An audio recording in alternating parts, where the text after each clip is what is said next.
Now let us see how the electric currents in conductors flow. So first of all, we have read that there is no net electric field inside a conductor. Electric field inside a conductor is always zero. Why it was so? If we put a conductor in an electric field, this side is positive, this side is negative.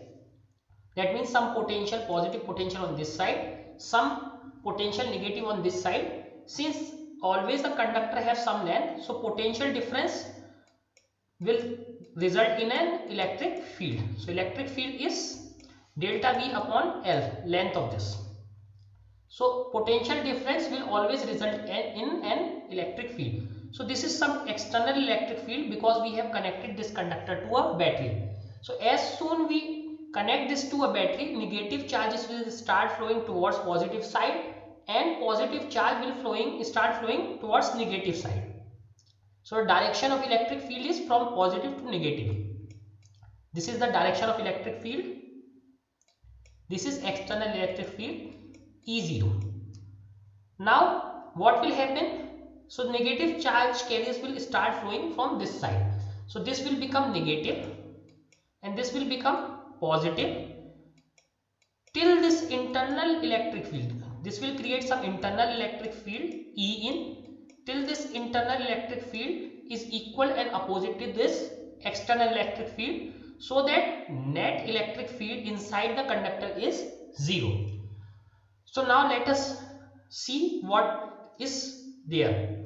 An electric charge will experience a force if an electric field is applied. So definitely as soon as we apply some electric field, that means positive this side, negative this side, so there is some net force on the charge carriers. Negative charge carriers will start flowing on this side, left side, and positive charge carriers will start flowing on the right side. Now in atoms and molecules, the negatively charged electrons and the positively charged nuclei are bound to each other and thus not free to move. So you all know about atoms. In atoms the situation is something like this. There is a positively charged nucleus and electrons are moving around the nucleus in circular or spherical orbitals. So electrons are moving like this around this nucleus. But what happens in metals? In metals, this final electron is somehow free from this nucleus. So that is not bound. So in metals, some of the electrons are practically free to move within the bulk material. Bulk means total material, in the material. So if there is a wire, there are 10 to power 23 of atoms, because you know that Avogadro number of atoms. So some electrons attached to each atom, some electrons attached to each atom. Generally it is the last electron. Generally it is the last electron which is free from the atom, and it can move freely throughout the whole material, whole piece of metal, but it cannot leave this metal. It cannot leave this metal. It is free, but how much free? It can move within the metal. So in metals, some electrons are free to move, and so that these materials are called conductors. These materials develop electric currents in them when electric field is applied. So you have seen that in dielectric materials, insulators, there is only polarization.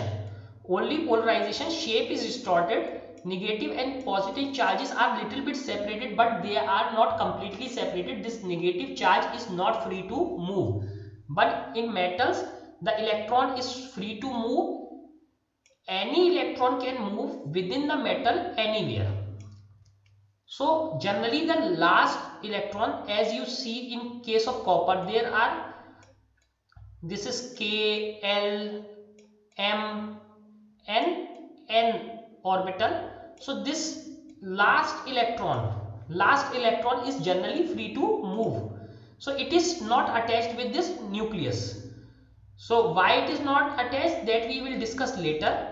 when we go to this theory of atoms and nucleus, so we will discuss at that time, but that is free to move. And when they start flowing, when there is electric field, so against the electric field, electron will start flowing against the electric field. We will focus only on solid conductors. So again I am saying that electrolytic solutions are also conductors. This NaCl, this is electrolytic solution, but we will focus only on the solid conductors like copper wires or aluminium wires. So that current is carried by negatively charged electrons in the background of fixed positive ion.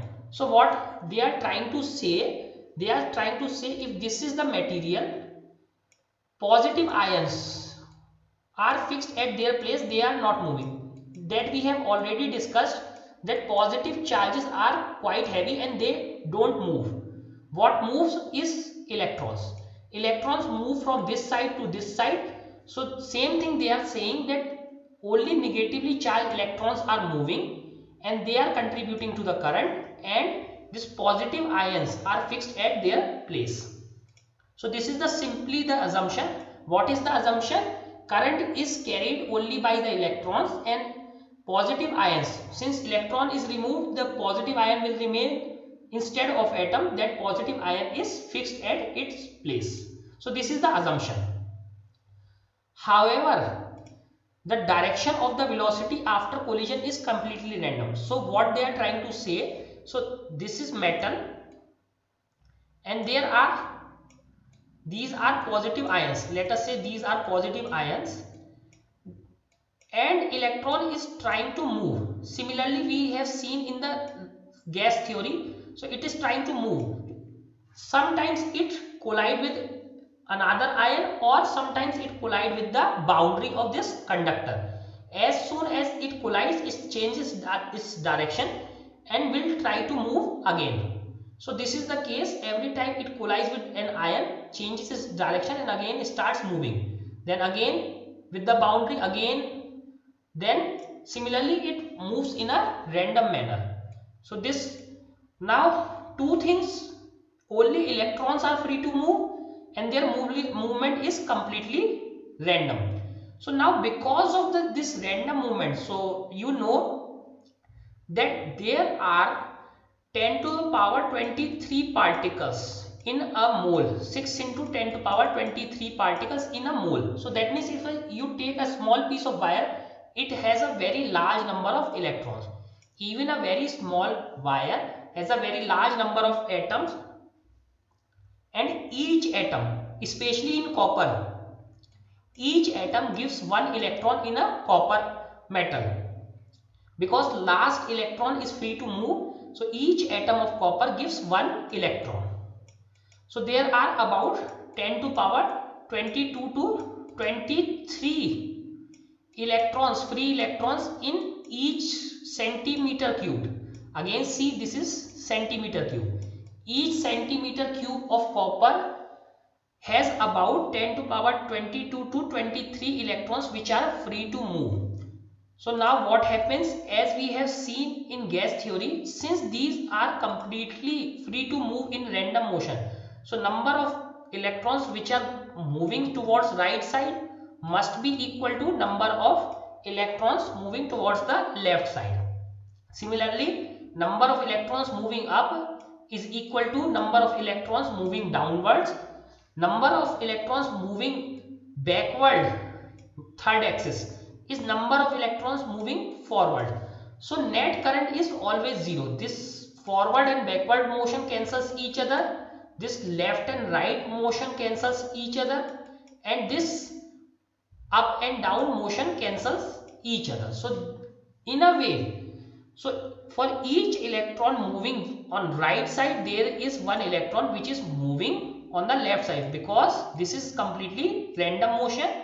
There is no net flow of current. The average number of electrons traveling in any direction will be equal to the number of electrons traveling in the opposite direction. So there will be no net electric current. Why? Because number of forward is equal to number of backwards, hence there is no net electric current.